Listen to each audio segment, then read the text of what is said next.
All right, cool. Welcome to the Soul Motorcycling Podcast. I'm Jason. I got my associate Chris here today. We're going to get started on a new episode.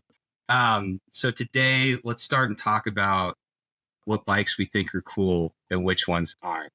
It's okay if what you think is cool isn't really cool, or vice versa, right? Because I don't want everyone to think that all we do is talk about Harleys all the time, even though they're beyond my favorite kind of motorcycle ever. I fucking love them. Yeah, dude, I know. Inked up, down for life, whatever. But like, I don't want people to think that everybody is just solely locked in to one bike. You know, the same way people are like, you're either a Ford or a Chevy kind of guy. Like some people are like American or metric or one or the other. And it's like, yeah, the day, it's a motor and two wheels, and it makes you feel alive. So like, who gives a shit? But exactly. But like for you, what would your if Harleys didn't exist, what would be like the kind of bike that you'd be looking for? Or if it doesn't matter, like what is your next favorite thing to a Harley?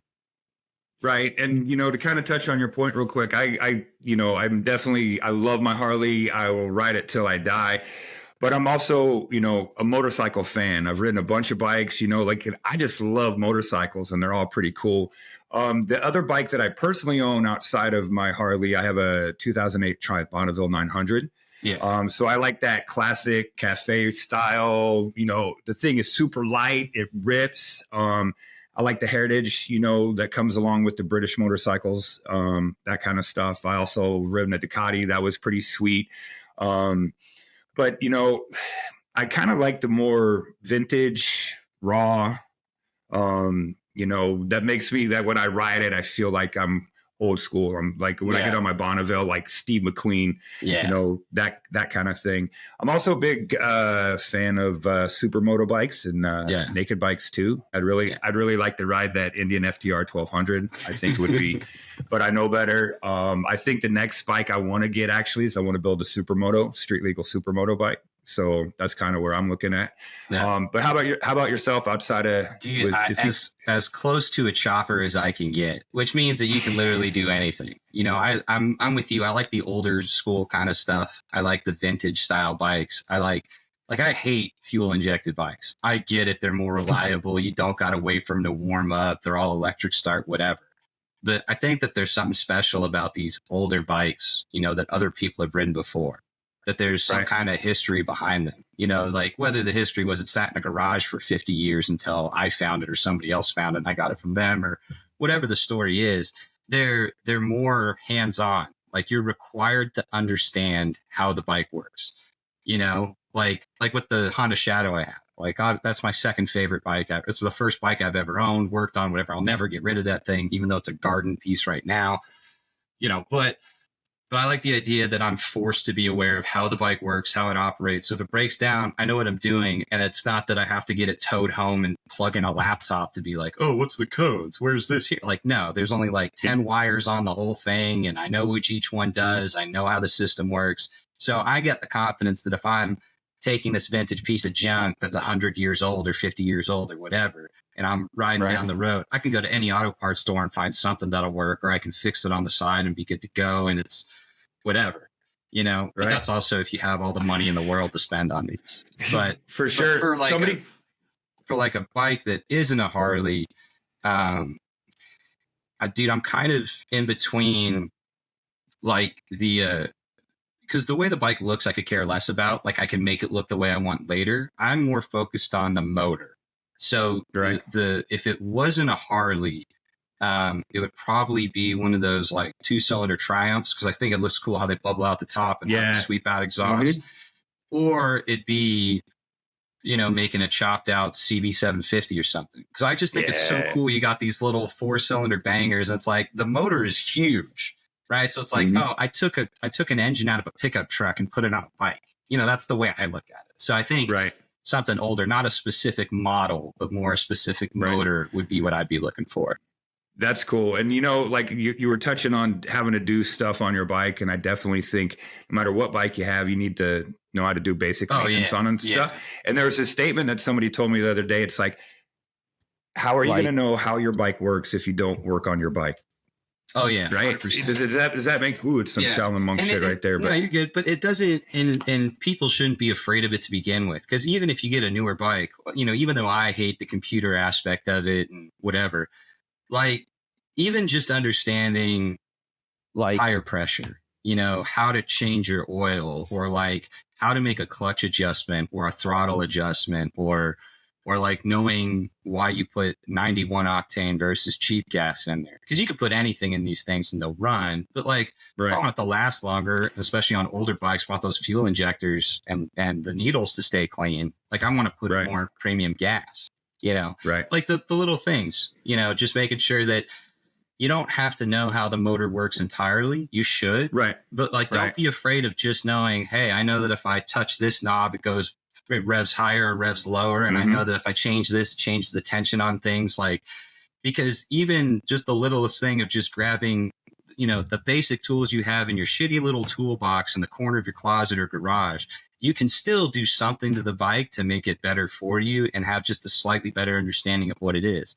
That way, if you break down, if you're really in the shit, or if it's something as simple like, hey, my charging system doesn't work and I just got to push start my 1,300-pound road. Like, gives you or is your throttle cable going to blow up on the freeway? Oh my God. Yeah. And that was a learning curve for me, because I was just like, 883 doesn't have a whole lot of power. And then you just put a good throttle cable on it that's not a piece of shit. And you're like, where did this bike come from? I've been handicapped the whole time. I know, right? But yeah. Gotcha. No, I was just saying, because I like the idea that you can get some confidence out of it, even if it feels like in the beginning that you don't know much, but have some kind of understanding. It makes people a little more confident when they're in groups of people and they're getting like into the weeds about how it works. Like, oh, I want a knucklehead for this, or a panhead for this, or like, oh, twin cams are better than M8s, da-da-da-da-da, or whatever brand or motor you're talking about. You can, instead of just being like, yeah, I bought it and I ride it, you can have a couple more entryways of joining that conversation to feel included, or not feel like you're just the dumbest person in the world. Because it's not going to matter. You're going to, like, especially in motorcycling, you're going to meet somebody way fucking smarter than you, knows way more, and like they'll make you feel like the dumbest person ever. Like you or me, even with the experience we have, obviously you more than me, but like, I could talk about how I understand how motors work and, working on your own bike and stuff. But like, I can't have those same conversations with Brad. That fool's been building bikes. He was raised on bikes. He's been building them since he was a kid with his dad. So like his knowledge base is way bigger than mine, so, but to be able to have a couple talking points to where you can get into the conversation, to where you can be told and explain thoroughly what it is instead of just being lost the whole time. That gives people more confidence to where they'll be like, yeah, dude, I'm not afraid to get on my bike, or like, maybe I'm not going to go to bike night and meet people, because you never know who you're going to meet. You never know that one opportunity, like, yeah, dude, I know how to push start my bike, and it happened to me once. So I'm not worried about riding 30 minutes out of town to go meet up with some people I've never met and go for a ride, or acquaintances or whatnot. Because the more you get out there and the more you ride, the better off you're going to be. Like, there's really no downside to it. No, for sure. Not only are you getting the experience, but, I think when you know how something works, and that kind of gives, you like reverse engineering, like if I apply this, or how's this, this adjustment going to make the difference, and what it is that I'm looking for in a bike too. And like, the more you know about, performance aspects, stopping quickly, how my suspension works, and kind of changes your thought process and direction that you're wanting to go. I think, my biggest thing is ride as many different bikes as you possibly can. Oh yeah. Like they're all super cool, and it's all right, and just get something to ride and be proud of it, call it your own, and that sort of thing. You're 100% right. I don't think anybody's married to a specific bike. Like, even the most hardcore Harley people I know, like, they still know about other bikes. Like, when people ask me what my first bike should be, I tell them, first off, it shouldn't matter. You should just get a bike, right? Get practicing, get on it, get more experience. But me personally, I usually recommend like older metric bikes, like Hondas or Yamahas or something, because you can spend $3 or $4 grand to get a decent running bike. Yeah, it's going to be beat up, might have a couple scratches and dents or whatever. But like, you can spend 3 or 4 grand on one of those, ride it, and a year later you can sell it for exactly what you bought it for, because those things are so damn reliable compared to most bikes. You know, and the first bike you get isn't going to be the last bike you ever own. That bike is just telling you what you want out of a bike and what you know you need out of a bike for your next time getting one. Right. And the good thing about those bikes too is like you got it for that specific reason because you're new to riding. You know how many new riders are coming on and you just pass it on. I mean, the sadness of getting rid of one of your first bike, that, but at the same time, like I remember I sold a bike to a kid that, you know, was about $300 short, and he's bringing out lunch money and pocket lint and change. And I'm just like, dude, I'll take what you got, dude. Just take what, wait, you know what? And here's $20 back so you can, you know, get your first tank of gas. Yeah. Oh, you don't have a jacket? Here's an extra jacket for you. Yeah, because then you just pass it on. And then that way, when that person, you know, hopefully they stick with it and, you know, figure out how to be safe and consistent on the bike. But, you know, maybe later down the line, you know, when they're on their 10th bike or whatever, and they're going to flip one or get rid of one, just downsize or whatever, that they're in the same situation. They got somebody else that's just showing up their lunch money trying to be like, hey, dude, I hate this jacket. It doesn't fit me right. You need a jacket. Here's a jacket. Hey, this is a helmet. It's not the greatest, but hey, here's a helmet. You know, like now you know why you want a better helmet or whatever. Here. That way you're ready to go. Sure. You know? So yeah, I like that a lot. And it's funny that you brought up the whole truck analogy. Like, are you a Dodge guy? Are you a Chevy guy? And that sort of stuff. Have you found in motorcycling that people will just shit on a brand because it's a brand? I think like with American made cars, the biggest ones I see are going to be Chevy and Ford. Those are going to be the most divisive. Dodge guys, you know, it's like a three-way tie. We're superior. We're superior. You know, it's funny because I like Chevys. Those are my favorite. They got a bolt on everything, so they're super easy to work on. They're reliable. There's plenty of them. And I shit on Fords all the time, you know, because I'm like, dude, fuck that. But like my favorite truck I've ever owned was a 1992 Ford Ranger. Like the Ranger series is my exception. Those are some of the best trucks ever. But generally speaking, every other Ford, I'm like, bro, it could be a little more square. It could be a Chevy. It could have a little more horsepower, a little more reliable. It could be a Chevy. But I think in the motorcycle world, what I notice most would probably be, you know, Harleys and BMWs. Those would be like the Ford and Chevy, because, you know, you can argue that they're different, but in reality, they're pretty similar, you know, in what they are. They're the top two, in my personal opinion experience, the top two most expensive high-end brands that you can get. Well, while, you know, you can shit on Harleys all day, they're big, heavy boats, they're unreliable, they break down, whatever. That's why I like them. You know, and you got BMWs, just as expensive, a little more reliable, harder to work on the motor. But that front end suspension that are on BMWs is absolutely amazing. You know, they got like coming out of the gate, their setup is way better than Harley. It's just not a Harley. It's just not American. It just doesn't have that chop. It just doesn't have what I'm looking for. But like, you know, I could pick from both and be like, yeah, I like both kinds of bikes. You know, me personally, I'd probably never buy a BMW unless it's like an old vintage one, because I just like any brand of older bike because that's my jam. But like if I was going to pick between, you know, like a Pan America and then a BMW, what are they, like GS 1300s or whatever, you know, I'm going to go pick the Harley one, even though the Pan America is not as well worked or thought out as the BMW is, because it's relatively new for what it's only a couple years old. It's in its infancy of being a motor and a style of bike. It's trying to jump in the market that BMW's already been in. Well, those GSs have been around for, you know, 15, 20 years. They kind of already got everything worked in and are perfecting their craft. So if I had to choose between, I'm going to go to a Harley, not just because of the badge, but I think that more squared off, like futuristic technical machinery work looking kind of deal. I like that look a little bit more than the standard, you know, I forget what they call that style of motor where the cylinders just kind of like a box. I think it's a Boxster engine. Yeah. Yeah. Like Subarus, yeah. Porsches, that kind of thing. I did put my eyes on my new motorcycle. So I have it. It's going to be a minute, but I've got my eyes on it. What are you looking at? What do you think I'm looking at? I'm assuming it's going to be a Road Glide ST. That's what I'm thinking. Well, not quite the ST. I think I'm just going to get the big, the blue Road Glide, new one, 24. The 24. Oh, the one with the two-tone blue paint job and those new rims. It's just solid blue. Oh, but it's got those like razor blade rims though. Kind of, yeah. Or is it the 13 spoke Invader? No, it's kind of like the Enforcer rims, but updated. Oh, okay. Yeah, dude, that blue is awesome. I was like, oh, cool, man. Dude, for me, like, I'm not looking at another bike because, I've only had the Road King for 2 years. I've already dumped more money than I want to in that thing.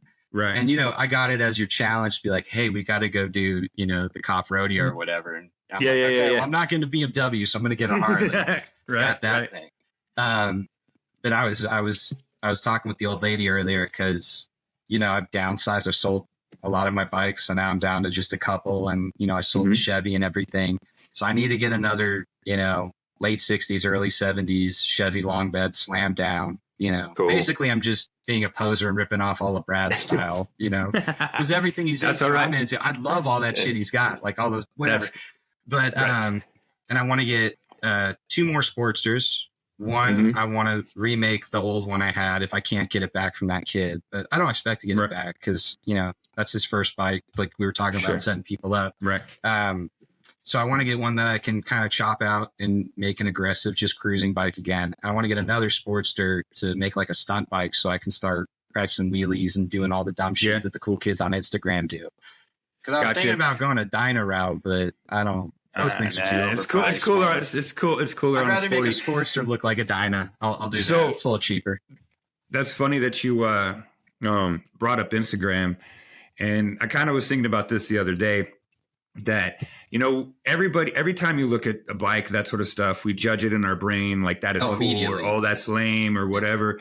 And you see, a lot of thank goodness to Instagram because I've been it gives you exposure to whatever, but I think like the bike scene was like the original live version of social media. Like you're gonna, I like it or I don't. And then you go into there and you get, whether it's to your buddies or in your own head, now you're talking all this shit in comments and that sort of thing. So I don't know. It's just kind of a random thought that I got. And no, that makes total sense. They are very similar. Like when you go to bike meets or bike night or whatever, like bike night's not my thing. I'm not a huge fan of it. I mean, I know you go all the time, but to me, it's exactly like what you're saying. It's Instagram Live. It's, you got all these different people witnessing something at the same time. It's super cool seeing that cultural melting pot of different kinds of motorcycles just showing up. Like you got all the dudes on crotch rockets that are probably going to act like jackasses while the cops are around.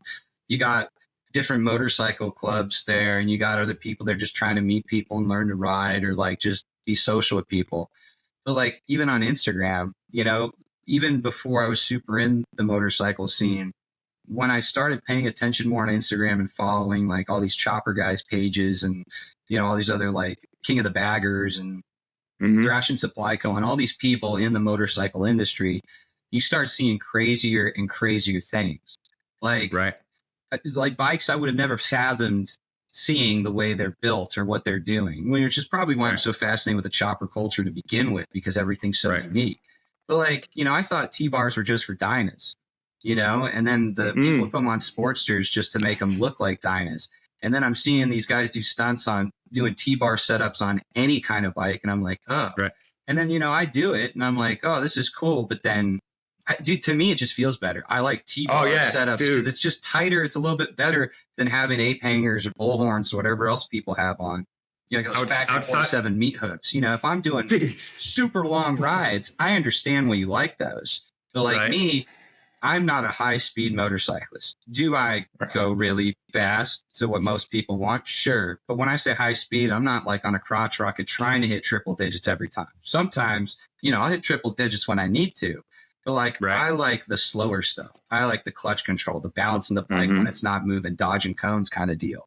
So, I'm just, dude, Have you, and dude, I have anybody listening, whatever you ride, and especially if it's a Harley, put T-bars on it. Oh, dude. It hands down, outside of the suspension, like probably the best performance upgrade I've done to my bike. So comfortable. And for me, it makes me feel like my younger days, right? Decade and a half ago, whatever.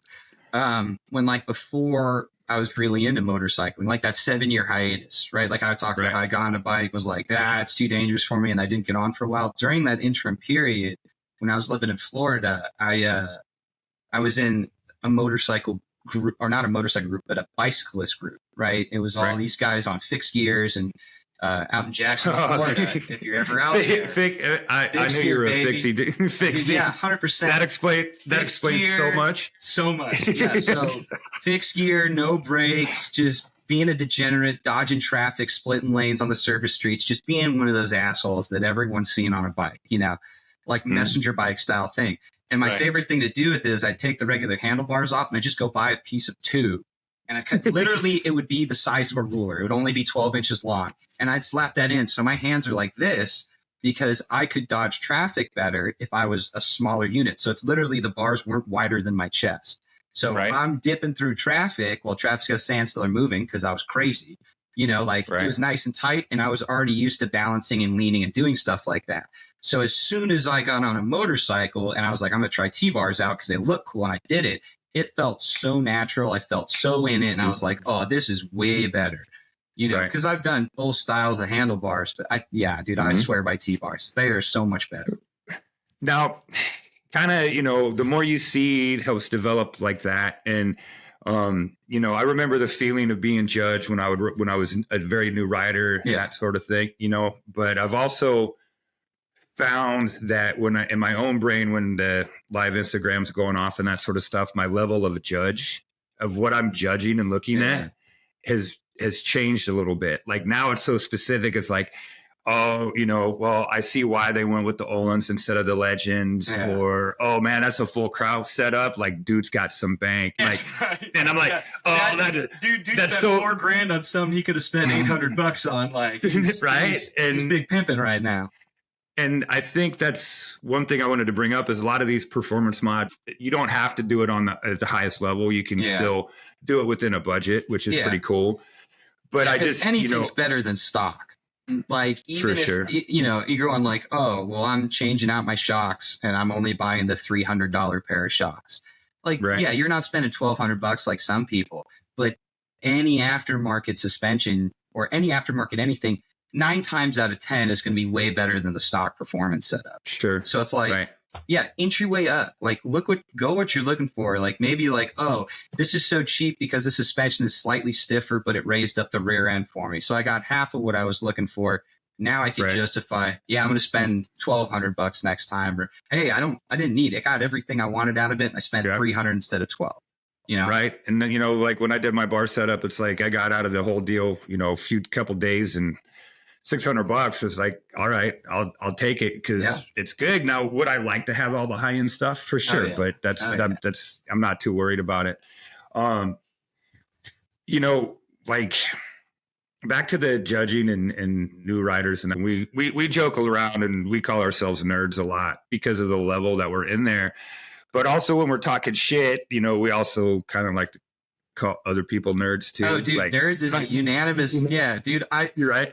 I call everybody nerds. I think that's like the greatest phrase ever, especially nowadays, even with PC culture being what it is, like I grew up when nerd wasn't a good word.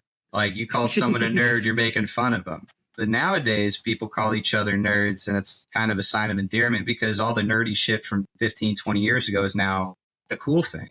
Right. Mm-hmm. So I can use it unilaterally, just back and forth. It doesn't matter to me because I'll use it the same term. I'll go, hey, that guy's what a fucking nerd, dude. Just the dumbest bike I've ever seen, all geared up the wrong way, whatever. Sure. But at the same time, like you and I, when we talk to students or other people, we nerd out about bikes. Like that's our jam. We just want to get into it.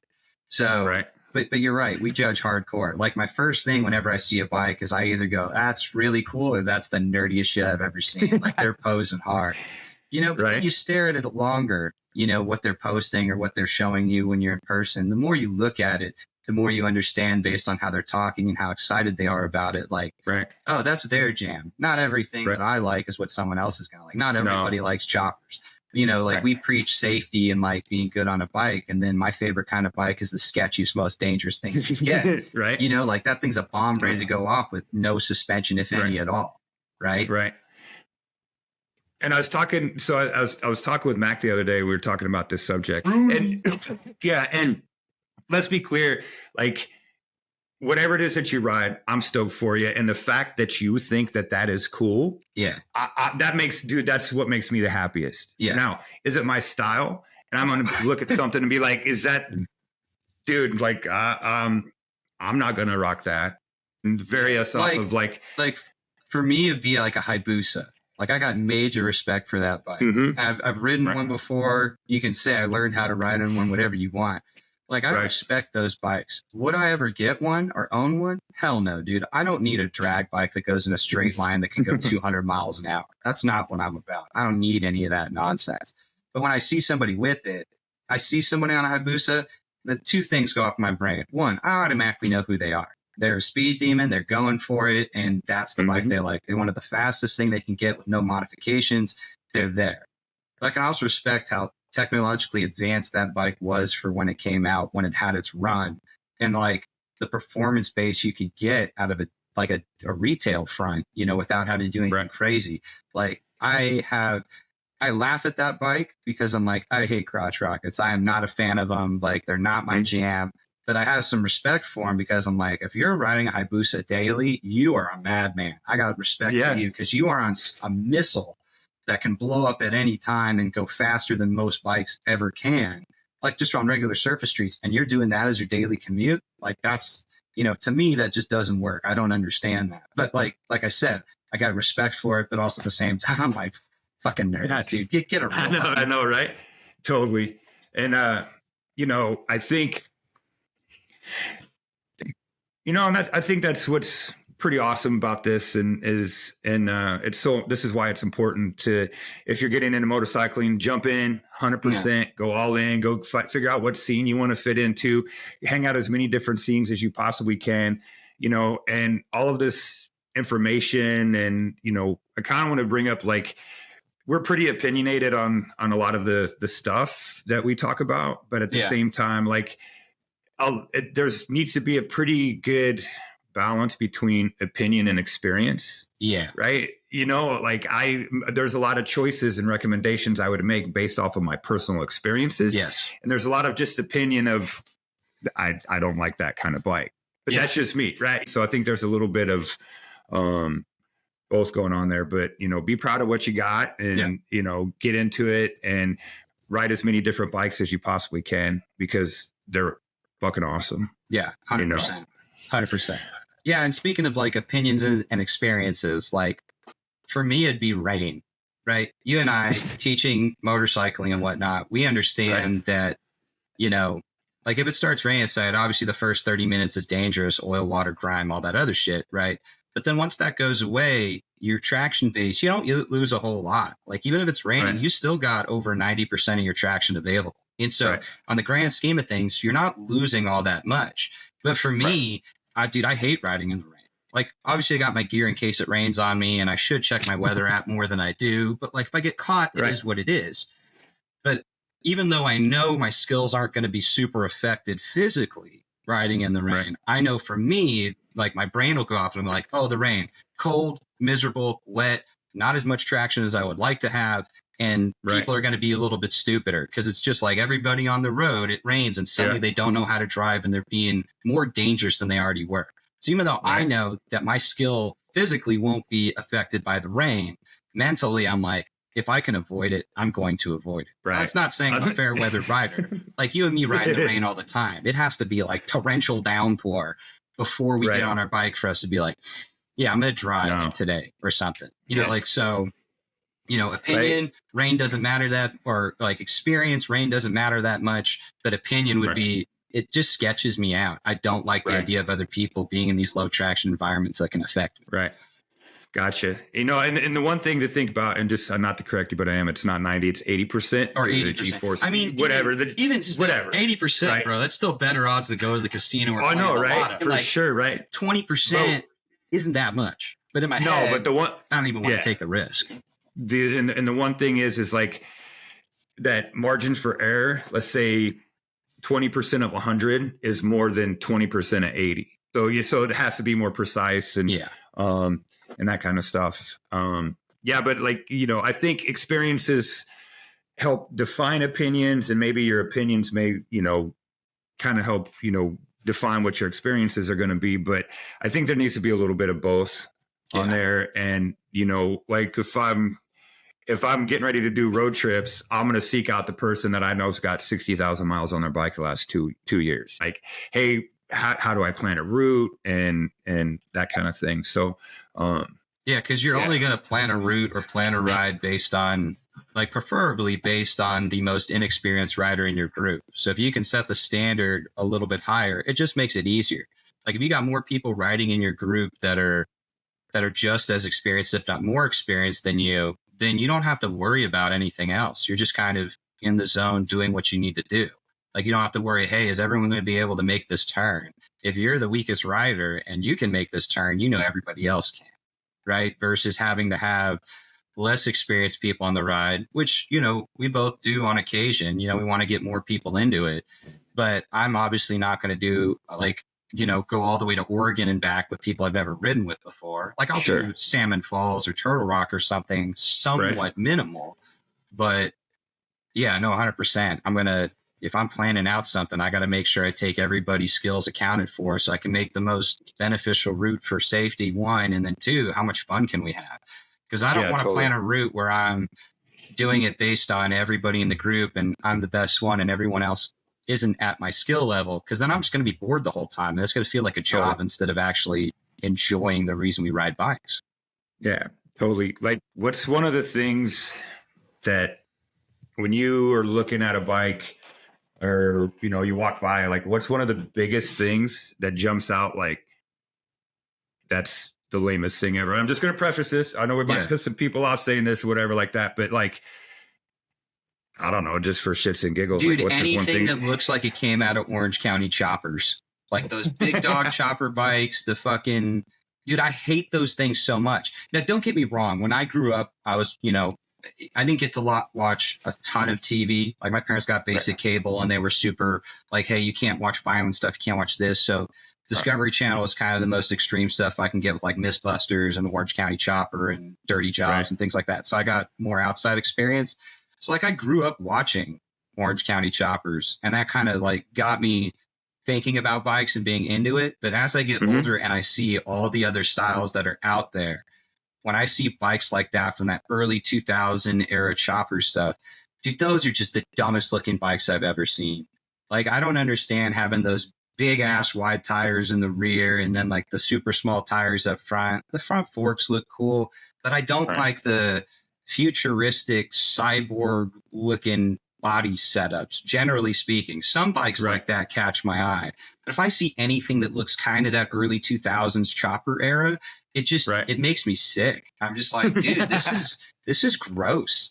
Like you're trying to make an old school style bike look new, which the attempt needs to be made. That's the only way that an art form like building choppers is going to flourish, is by people doing crazy weird shit you've never seen before.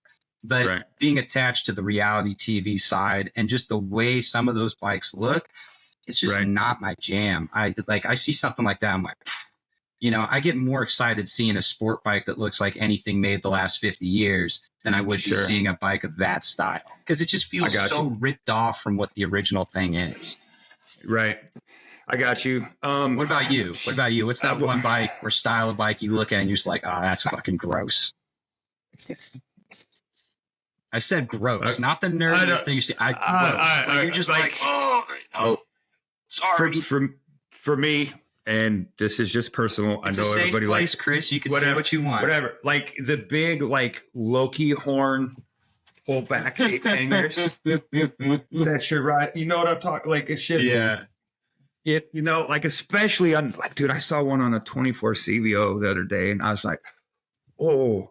And I, but you know, then I caught myself. I'm like, good for him. Like that's good, you know. And that's just my own thing. For some people, they like it way up here where they're like relaxed back and like on a recliner kind of on their bike, and they're not doing the same kind of riding we're doing, right? Part of what attracts us to certain styles of bikes is, do those bikes meet what we like about riding? Right? Like I don't like super long rides where I'm just in the same position, relaxing, and like I could fall asleep. You know, that's not a good idea for me. Like, cause I will fall asleep. But I guess, you know, go ahead. But I do think that to a certain extent, the big pullback bullhorn ape hanger things look kind of cool.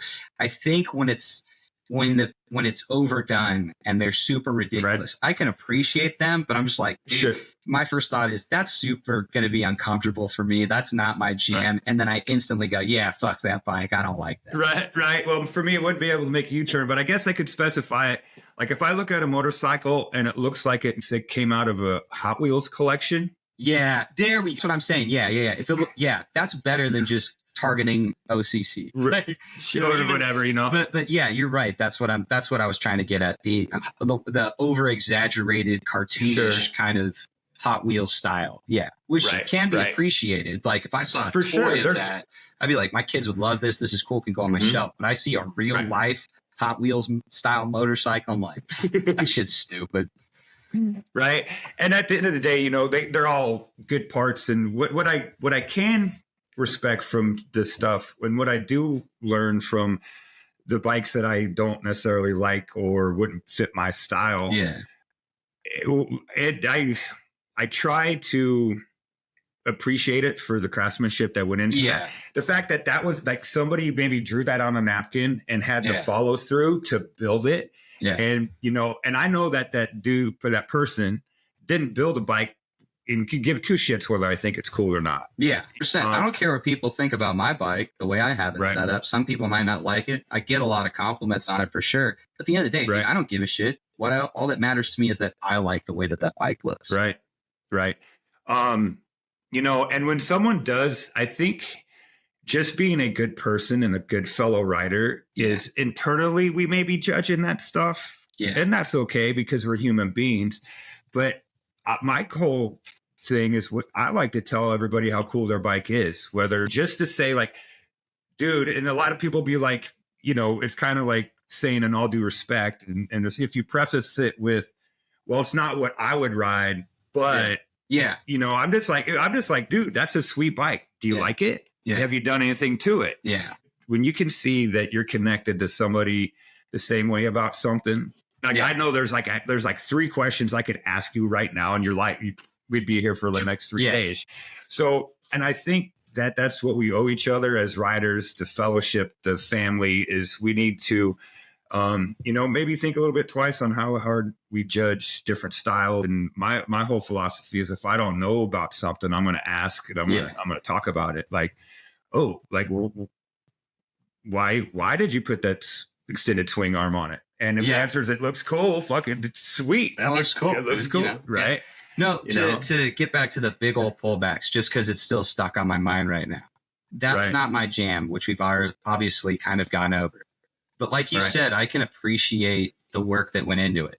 You know, because if it's more than 14 inches on most bikes, the bars themselves are more than 14 inches long.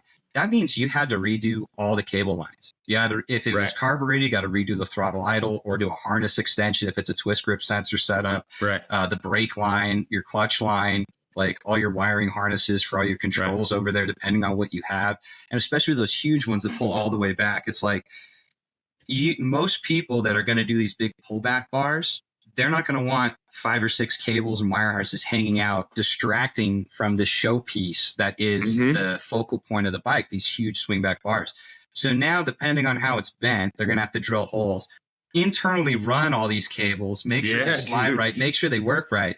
And anybody that's done an internal cable bar job of any length, whether it's just the standard like 2.5-inch mid-bend little sport bars going all the way up to T-bars or these big ape hangers, no matter what, it is a pain in the ass. So like when you get these people, all these people get the factory 47 meat hooks on it and they go, oh, well, why can't you just swap the chrome ones out for the black ones so it looks better? Like, dude, you just made this tech spend like 3 hours painfully getting these things in, making it look right. And then after you're like, oh, I didn't like this color. Then why'd you buy that one to begin with? I know, right? Like, so I can appreciate like whenever I see a bike I don't like, you know, my first thought is, oh, that bike's stupid. That's the nerdiest thing I've ever seen. But then before I say that, I go, what went into it? And I go, oh, okay. So like they put a lot of work into this to make it work right. Not my jam, not what I like, but I can appreciate the craftsmanship behind or the engineering behind why they did what they did to get that set up.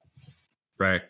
And I think this just brings in, you know, talk to each other, inspire, you know, build it. You know, just I think we need to maybe, and I'm even guilty of this too, and just thinking about this stuff, I think one of my goals is to be less judgy on stuff that's different than what I like. Yeah. And not that I am really, but you and I hanging out, having a couple of beers, we talk a bunch of shit, and people talk shit in motorcycling, and that's fine. Yeah. But I think that the more that we ask about different things, I think that just broadens our appreciation for the whole process. And you can pick and choose little things. Like if I don't like a bike, I never dislike 100% of what a bike is. You know, like the Orange County chopper style bikes, that early 2000s chopper set. I don't like those bikes, but I do like the front ends on them. I love the big, long, super raked out front ends on those bikes. I don't like the rear tires being so wide. I like skinny, small tires. That's kind of my jam, the old school, like 60s and 70s chopper stuff. That's my favorite. But like, I can appreciate what they're pulling from that, even though I don't like the bike overall. It's not like I dislike any bike 100%. There's always something about a bike, even if it's not your jam, you could take away and be like, oh, that was really cool what they did there, or the way they have it set up, that makes sense. And at the end of the day, it'll never be 100% hating on a bike, because at the end of the day, it is a bike. It's a motor and two wheels. It's a freedom machine. It gets you going. Like, there's still something to be appreciated about it. And I wouldn't want to shit on someone's bike, to them, or like even post on the internet and be like, oh, this bike's hella stupid, I don't like this. I wouldn't do that, because I don't want to alienate other people from motorcycling and think it's all divisive. There are plenty of people out there doing that, so I don't need to contribute to that. I want to get more people on bikes to understand, because I get more people on bikes, there's more people in the world that understand me and how I think, and I can be more appreciated by it. So if I can appreciate what everyone else is bringing to the table, even if it's not my jam, in turn, I am being appreciated for what I like. Yeah. And that makes people feel more included, because the last thing I want to do is exclude anybody, Right. And how stoked do you get when somebody stops to tell you how cool your bike is, or ask you a question like, how'd you get that paint? Like, what the hell? Oh, man. It's hard, because like certain people, I don't want to say how I got it, and then other people I'll tell, because it's I'm not supposed to have that. Like, I got a pretty unique paint job on it. Yeah, which makes it even cooler. Yeah. No, dude, it's crazy, because like, I've said it before, like, I ride my bike to class. I expect to get compliments on it, just because that's my experience. I'd be more surprised with someone not asking about my bike and not complimenting it when they see it, versus like me at a random gas station at 5 a.m, getting ready to go to work. And then just some random construction worker dude comes up, gives me a fist bump, and is like, dude, your bike's hella sick. I like your bike. Like, that gets me way more excited than anything else. I love that. Because I don't expect it, especially when you don't expect someone to compliment your bike. It just means so much more.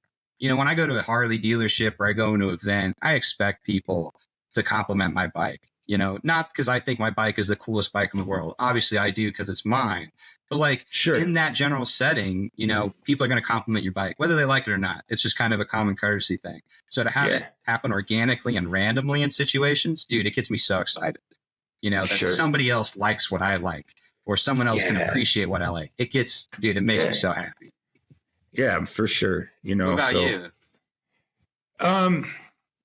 I dig it. One thing that I just want to throw out there too is I gotta be kind of careful just to today's how everything is like, when you don't have to ask me twice to talk about my motorcycle too. Yeah. I'll tell you everything fucking about it.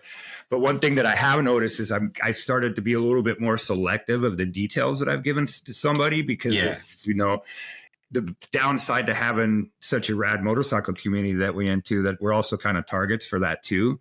Yeah. And, I don't want to give somebody an inventory of all the cool shit I've done to my bike that puts it on the list of somebody'd want to check out. But I'm very grateful that I'm in a spot where I have a bike where, number one, that I have a bike to begin with that I think is totally awesome. And secondly, that I'm fortunate enough to have a bike that somebody else thinks is cool too, as much as I do. Yeah. Now, that's not the reason, but I'm not going to argue how cool that makes me feel. Like, all the hard work that took me to get the bike that I have now, taking care of it. And it's just an affirmation it's not the reason, but it's definitely it's so cool, man, when somebody stops to tell you and is really like, that bike is so cool. You did a really good job with that. I mean, that's a solid, and it makes you feel good for sure. So besides bikes, what about like the gear you wear? Like, because I'm not gonna lie, I do judge people on what they wear on a bike. Yeah. You know, like I see them wearing certain things. I'm just like, oh my gosh, here we go. Here's another one. Sure. You know, but everyone starts somewhere. You know, like I'm not wearing the same gear I started out with. I'm wearing completely different stuff now. No. You know, so like, I think a lot of that for me specifically, due to my size, I'm kind of limited in a lot of the things. You know, I'm 6'3", you know, 200 pounds. You know, having stuff that's, you know, pants for to be specific. Like there's like 2 brands, and my favorite brand is Tobacco because they come in a 36. And just on a side note, anybody buying pants, always buy one length longer than your normal streetwear. Yes. And if you know, you know, and otherwise just take my word for it. But like style a little bit, you know, my personal style is I like to have a little bit more streetwear orientated look than if I was to come off of a track, you know. Can't really, you know, knock on anybody for wearing high vis and doing that. But, you know, there's, you know, specific gloves that I have. I kind of got a glove problem. I got, you know, 5-6 pairs of gloves. Little glove problem. Right. You know, but there's also things that I know that work that don't, you know, I don't even care. I'll tell everybody I wear chaps when it's cold, like whatever.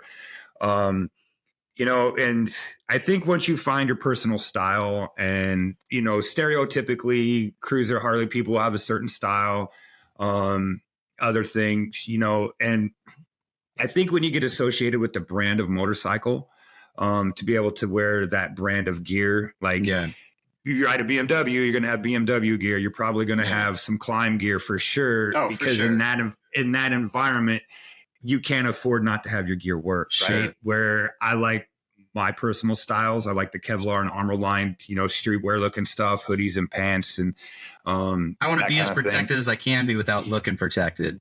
Exactly, right. 100%. And they're, you know, on a hot summer day, if I end up riding in a t-shirt or whatever, I kind of ride a little bit differently. You know what I mean? When we go rip Santa Falls, I definitely got my armor in my pants. I got my airbag vest on. Like, I know we're going to go get it, so I do it accordingly. Yeah, but if it's 110 degrees outside and you're just going home from work, it's a 10-minute ride. Yeah, dude, I'll go in a t-shirt once or twice a year for sure. If it's like uncomfortably hot, right. Now, along with that, how we've kind of experienced different aspects, and like, all right, cool, you know, even have, you know, something as we've experienced, like carry latex gloves with you for when it's cold and rainy or whatever. Have you noticed that how you ride your bike is a little bit different than when you started out? Like, 100%. For me, when I first started riding, I wanted to be, the last thing I wanted was to be considered a fair weather rider. You know, because a lot of the people I would hang out with or be associated with at the beginning were all going to be Harley people, and a good portion of them were either going to be in the chopper community or in the motorcycle club community. And in those communities, you ride every day, or else you're considered a bitch or a wimp if you don't ride in all the kinds of weather. So the first couple of years I really got into motorcycling, I would force myself to ride in the coldest weather, or no matter what the weather was. Like, I wanted to do that so I can have the experience to be like, all right, cool, I've done this, I know this, I've earned the respect from other people for it. And now in my riding career, I'm just kind of, I won't say I'm a fair weather rider now, because I'll still ride in any kind of weather. It's just, do I got the spook or not?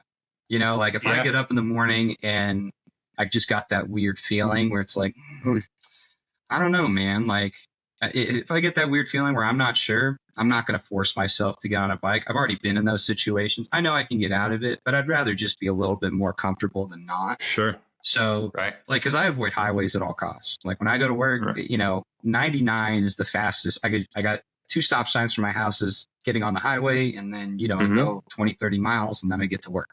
Right.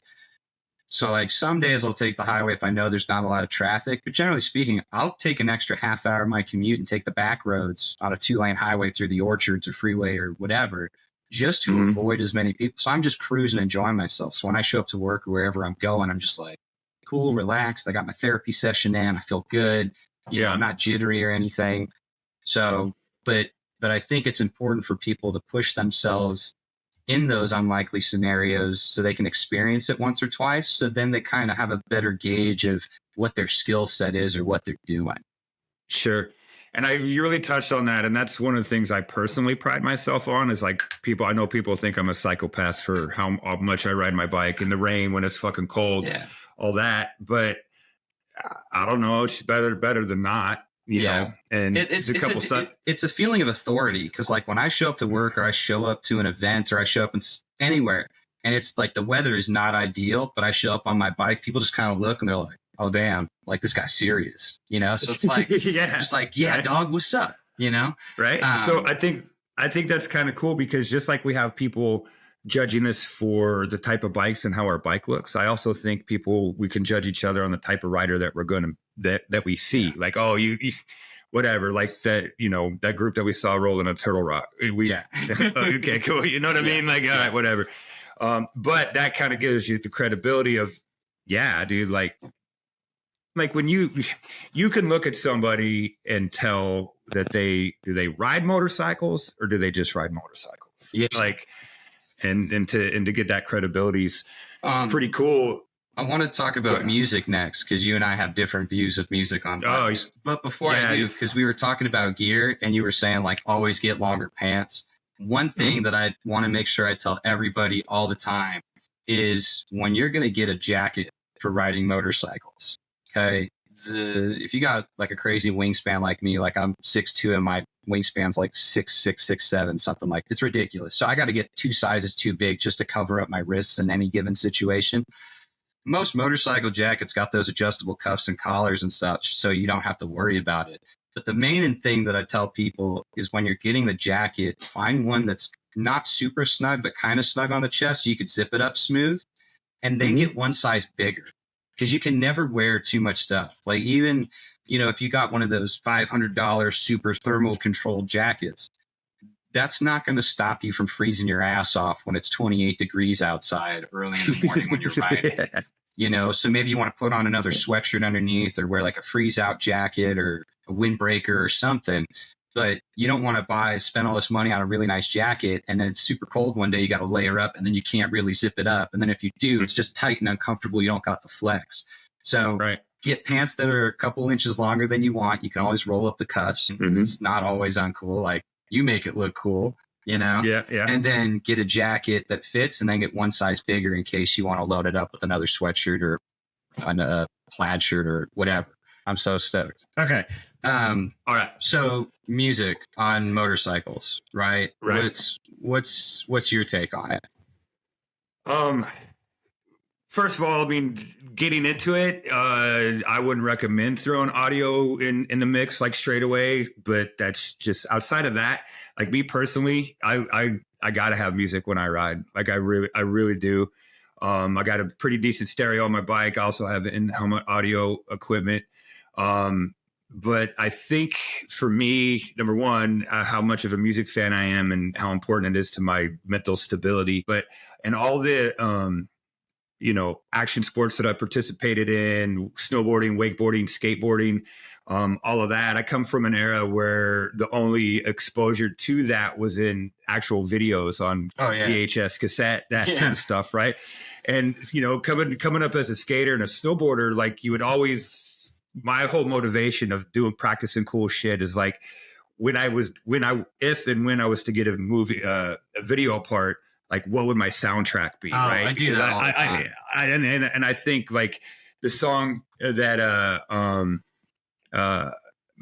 resonates with me the most in snowboarding is Cowboys from Hell, because it was like my idol Tom Burt and TB5, I think, running that, and so I've always associated that. So anything extreme that I do, and when I ride, like I want the soundtrack to the experience that I'm in, and so I'm always riding and thinking that I'm in like this is a soundtrack to my video part. Yeah. if you will, and that's my motivation. But like, how about yourself? You don't listen to music at all, do you? No, I got ADHD, dog. So I'm, but I'm the same way as you. Like, I grew up on that era of skate videos and snowboard videos and, like, and video games too. Like, to think that someone from my generation's music influences weren't dictated by Tony Hawk Pro Skater is kind of ridiculous. I mean, like, those games set a generational path on like getting into punk rock and heavy metal and stuff like that. And then like when I was younger, I was into flatland skimboarding, and there's the company's not around anymore. They come and go, but there's one called Kaida. And one of their video edits that they posted has one of the best soundtracks I've seen on that style of video in a long time. So I'm the same as you. Like, when I hear music, I'm like, oh, this would be good to ride to, or like, this would be cool if this was like my demo video of me doing stunts or like just riding or whatever. But me with my ADHD, like, I love music so much that I will focus on that over what I'm doing. So like, every bike I own, there's no radio, there is no clock, there is no speakers. I don't wear a headset, none of that, because I'll be more focused on what song is playing in my mind doing my video edit while I'm writing than what I'm doing, So for me, it just can't be there, which is why I love riding with you, because since you're not distracted by that, you got your tune set up. I just got to make sure I'm not cracking the throttle too hard to keep up with you. And then I could hear all the same stuff you're listening to. Right. Well, I mean, for me, it helps me focus and ride better, I think, because it's like, it's motivating. Like, I have to throw down and whatever song it is. And there's times where it might be a little bit more mellow and chill, and it might be a little bit more aggressively.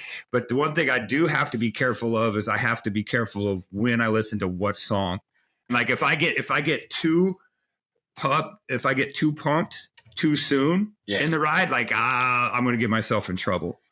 One song that you showed up to a class with playing once was that band, the Gourds, that covered the Snoop Dogg song. Song.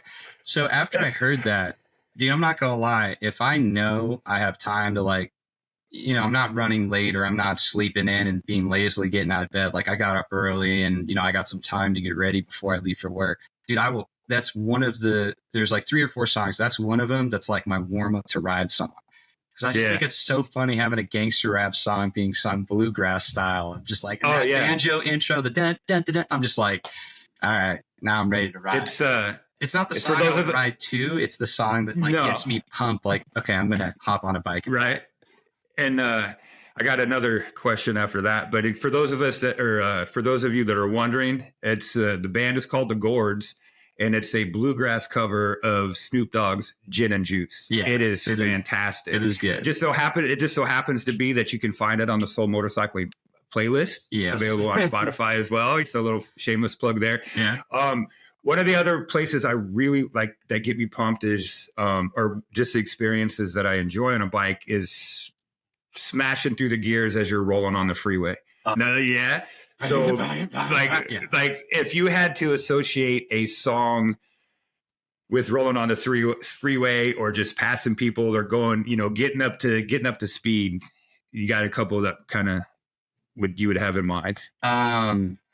Obviously, you're not listening to it when you're on the bike, but if you that what sensation I'm talking about, like, it's just clutching through the because those songs I have, and I play them in my head when I'm driving my wife's car when I wish I was on a bike. Like, I'm getting on the on-ramp, I'm like, dude, I could be throttling out right now, and there'll be certain songs playing that I associate to it. One of them is I'm Alive by Johnny Thunder. It's an older song, but I was listening to the Joe Rogan podcast. He was talking about how it's one of his green room songs that gets all the comedians pumped before they go out. And I'm like, oh, okay, yeah, whatever. I'll listen to it. And the intro's bonkers. And then you listen to the whole thing. It's like a 2.5 minute song or something. It's not super long. But that one, dude, that's one of those songs that gets me amped. What about, while I'm looking for the other one, I'm trying to think of what is one of the ones you dig? I like Fade to Black by the Rolling Stones. Sure. Yeah. That's a good one. I got a pretty good visual going on in my head for that one. Ace of Spades. Yeah. Motorhead. Yeah, Ace of Spades is a good one. Classic. Yeah, for sure. And then probably I think my favorite is Flirting with Disaster by Molly Hatchet. Like I love that song, dude. If I could get a Molly Hatchet t-shirt, I'd be pretty pumped on that one. I know what it is. It is it's Home is for the Heartless by Parkway Drive. That's one of those heavy metal screamo ones that just the intro riff on it just gets me pumped to do things.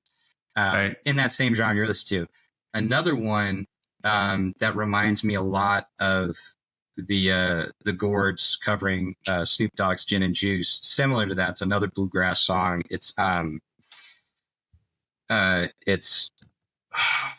Blue Eyes Dancing by Matt Heckler with the lead singer guitarist from the Lost Dog Street Band. That's from the edit that was done by Gems on VHS on YouTube. That's another one where it's just that intro. I don't know. It's just the banjo mandolin intro thing. Whenever I hear those little quick tones just getting done, that just gets me pumped like I'm getting on a bike. Yeah, for sure. And then I think my favorite punk rock song is the song Disconnected by a band called Face to Face. Like that's my all time. Like that's, I know if I hear that, I'm in the zone, whatever. Oh, if it's punk songs, it's going to be two of them. One is going to be Where Eagles Dare by the Misfits. That's another one. Yeah. And then the other one's the one you showed me, the Whatever song. Because that's just classic punk rock. Just it's for whatever reason that one gets me pumped too. Right, and the Misfits. I also like Last Caress. It's a pretty good one. Dude, some Old Ramones is actually pretty fun to listen to as well. Oh, Fugazi's Waiting Room. That's another one. Yes. When we're riding and that comes on your playlist and I hear that one, dude, that is probably the number one song that I like jamming out to with you while we're riding is Fugazi's Waiting Room. Yeah, dude, and just how the drums come in. Yep, the drums and the bass line and just like oh, dude, yeah. So for sure. Now, do you think when we talked about judging and that sort of stuff, I mean, stereotypically, do you think certain genres of writers you would associate certain music to? Yeah, for sure. Yeah, 100%. I hate calling you out, but like, I know that 9 times out of 10, if there's a song playing while you're riding, it's going to be one of two songs. It's either be 90s hip hop or more than likely it's going to be 80s metal. Like that's just how it goes. And that totally fits you. Like the way you ride a bike, your style, the whole thing. Like I know looking at you like, 80s metal's where this guy's at, or like punk rock or whatever. But then you see other riders and even just looking, you don't even have to see the rider. I can just look at someone's bike and like, I'm already thinking what gear they're wearing, what kind of rider they are, and what kind of music they listen to. And 9 times out of 10, it's right on the money. People kind of, they file into these like genres and spots of what kind of stuff they listen to for sure. Yeah. Right.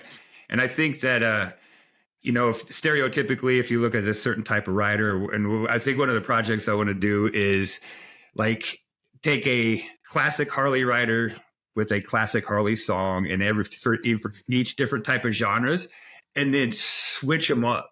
Like do an off-road, like a track video on a sport bike with some, Born to Be Wild or something like that. Like I think that would be pretty cool to do. And I think that once again, there's tasteful style and then there's tasteful accessories and that sort of stuff. Like motorcycle audio is its own thing now, which is crazy, lining your bags with sound deadening and that sort of stuff. It's like, wow, dude, like these, I mean, because I come from the early mini trucking days of stereos and that sort of stuff, right? Some of the stuff that you're seeing on these dudes' bikes is like, holy cow. Like, dude, I remember it's awesome. I remember when I first started working at Harley, when I was just a porter, so all we did was move bikes around, wash them, deliver them to customers, that kind of thing. And seeing the variety of sound systems you have on bikes. Because one of the requirements of a porter is we got to detail and watch bikes. That's like a complimentary service that the dealership I was at did. your bike's getting Mhm. serviced. You know, it's optional because some people don't like random people or dealerships touching their bikes besides mechanical work. Like they'll hire a detailer or whatever. Mhm. But like going and seeing these sound systems, like these ones are waterproof and these ones aren't, and seeing like these pimped out baggers that got like 100 speakers on them and not a single one of them's waterproof, and you're just like, they spent so much money on audio, and like if they get caught in the rain, that's like 10 grand down the drain right there. Like it gets a little wild, and some are Right. excessive, but the majority of the time I see it, they're pretty tasteful. Like I'm not a big Mhm. fan of, you know, cutting out saddlebag lids or cutting out saddlebags to put more speakers on. That's Mhm. to me, that just feels like Hit My Ride, where they're just doing too much of one thing on a bike. But then when they're about to leave the dealership or leave the event and they're playing their music, and it's just like you feel like you're at a concert, and then you hear the bike ride away, and you're just like, oh, there's Yeah. a concert on wheels leaving. You know, I can appreciate that. Yeah, for sure. And there's times where I'm more of, I get it, my stuff is good enough, but if I need to replace it, I can replace it relatively, and it's cool, different generations. And at the end of the day, I'm like, shit, it's still more stereo on a bike.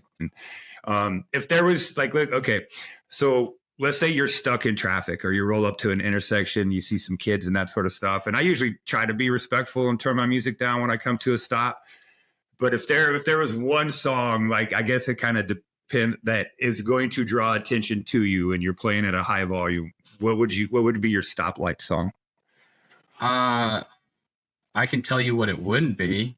Okay, cool. What would it be? It would definitely not be anything by Kid Rock, especially that I'm a Cowboy song. I would not want to be caught dead anywhere having that song play while I'm on a bike. To me, that's just too cheesy. But a song that I'd want people to do, I think it changed, like based on the scenario and what day of the week it is. Because I got one of those, like my playlists are super chaotic. Like like when I organize songs, I don't organize them by genre. I organize them by how they make me feel. Yeah. You know, like I have emotional playlists, not genre playlists. You know, like sometimes I'll do the auto-populate one. Like if I'm in a mood for just kind of like country or Americana stuff, like I'll do the predisposition Spotify stuff for the things I like. But generally speaking, like my gym workout playlist, dude, every song jumps genre to genre. One thing will be like old school New York hip hop, like you have Wu-Tang Clan or Cool G and the Gang or whatever. And then like it'll go straight into, like some old school bluegrass, like The Devil Makes Three or something, and I'll go straight into Parkway Drive and heavy metal, or then I'll go to instrumental stuff, or like I'll do for my workout ones, like all the songs that keep me pumped and activated, like just get me hyped. Doesn't matter what I'm doing, they're just hype up songs, right? Or there'll be like ones where I'm feeling a little emo or whatever, and it won't just be emo music on my playlist, but it'll also be songs that like it could be heavy metal songs or country songs or something that makes me that describes the feeling that I'm feeling. So I have something to emulate with. So for me, it would be based on the ride, because every day is different riding. Like I don't always listen to the same music in the car, but I don't really listen to anything riding. But like I'll pull up to the intersection, I hear someone playing some music. I'm like, oh, that shit's cool. I'm gonna have to look that up when I get home or try to discover it. But I don't think I have a specific song that like I would want people to hear me with. I think the funnest one for me to play at the stoplight at a loud volume is like Katy Perry's Firework or Roar. just for fun. Dude, my wife sent me something like that on Instagram. She DM'd me. I don't know. He's like a club writer or something that does these Instagram reels, and he listens to just the cheesiest music. Yeah, for sure. Yeah. That's a good one. That's a good one. Whenever I see that, I'm like, oh, that's Chris. Right. Some Rage Against the Machine or something like Beastie Boys. Oh, Beastie Boys is Rage a good one for sure. Beastie Boys. Those ones, like any of those get pumped for sure. Right. No, but that's cool. And I think that, with the fact that you made the comments, like you can tell what I'm listening to by how I'm riding. Yeah. But that's just because, we spent so many miles on the road together. But to know that I have a soundtrack associated with me when I show up, that like entrance music, dude, that's my walk up tune. Yeah. Like, and I think that's adds to the coolness of it. But so that's why I ride with music, is because I'm always riding my own video. I've always wanted to have my own walk up song, You know what I mean? Like if I was in the big leagues walking up to the plate, like what's going to be your walk up song, or Yeah. you know, what would be my pro wrestling entrance song? It's all kind of tied around. You know, now that I'm like really thinking about it, if I had to choose a song, it would be pretty much any song off of Dance Gavin Dance's Jackpot Juicer album. Okay. I mean, you know, I am one of the biggest Yeah, Dance Gavin Dance fans in the world. I don't care what people say. They're one of the greatest bands of all time. Like, Right. even with the lineup changes and how much they've progressed over the years, album to album, from when they first started to their sound now, I don't think they've ever made a bad song. But that Jackpot Juicer album, you know, for whatever reason, it's changed my life. There's very few songs I've listened to which I can't describe what's changed in my life. I just know that when the first time I heard this song, something clicked and I was never the same. Yeah. Right. So if I wanted a song for someone to hear on my bike, if I had music on my bike when I pulled up somewhere, it'd be anything off that album for sure. Yeah. You know, because it's just, I just think it's great. Plus, I just want everybody to experience Dance Gavin Dance, whether you like it or not. Right. Everyone should listen to it at least once and then make their decision afterwards. But I think they're the greatest. And that's a whole second conversation that we can get in, that we can save to another time. But the fact that you said anything off of the album, like when you can find a whole album that is just nothing but good songs, like, you know, we're so, like, I always call myself an ADD DJ because I'll put on the jam. I'll let the song play for like 2 minutes and then I'll to the next one. I'm like, next, you know, that sort of thing. But when you have a whole album like that, I mean, I think one of those for me is, and once again, I'm dating myself a little bit, but Soundgarden, Bad Motorfinger. Like that, there's not a bad song on that album, you know, and that song too, you know, Rusty Cage. Fuck yeah, I got to do that one. But yeah, and I think that it's, you know, cool because, you know, here you and I, we've spent thousands of miles riding together, and we've talked about motorcycling so much, and is, you know, on the things that we're very similar on, we're completely polar opposites on some of the other stuff, right? And the fact that, you know, we are a similar generation, but a little, you know, just close enough where it overlaps and it moves and stuff, where we still have a lot of similar, because where I'm more, I guess, in the primary stages of the scene developing with, you know, rock and roll, you know, music and that sort of stuff, where how I watched it changed, and then I been around long enough to watch it change into something that you're into. Yeah. You started in those genres' infancies. I started in their adolescence, and now we're at the age where we're at the adult phase of those genres of music, you know, while we see the whole music scene change entirely. Right. So, just like our evolution and our tastes and our styles of riding and bikes have evolved, just like our taste of music. Oh yeah, 100%. Like if you talked to me 20 years ago, I did not like rap music at all. I thought it was garbage. Country music and rap music, I was like, this isn't music. This is terrible. I don't like any of this. Right. You know? And then now at this age, there's not a single genre of music I don't listen to. You know, right. I can appreciate everything now. So I think it's also just an experience thing over time. Like, because you know, I can listen to all the post-hardcore stuff from the early 2007s, which is probably my closest jam of genre music that I love the most.